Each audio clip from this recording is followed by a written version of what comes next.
Let's learn how to change text color in Premiere Pro. Like, share, and subscribe for more Premiere Pro tips. To change text color, start by selecting your text layer in the timeline. Open the Essential Graphics panel, go to the Edit tab, and locate the Fill option.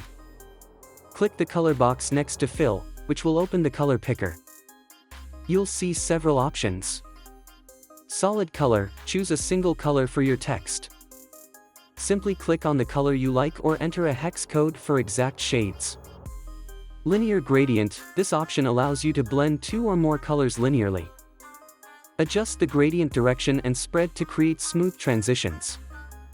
Radial gradient, this option blends colors from the center outward, creating a circular gradient effect.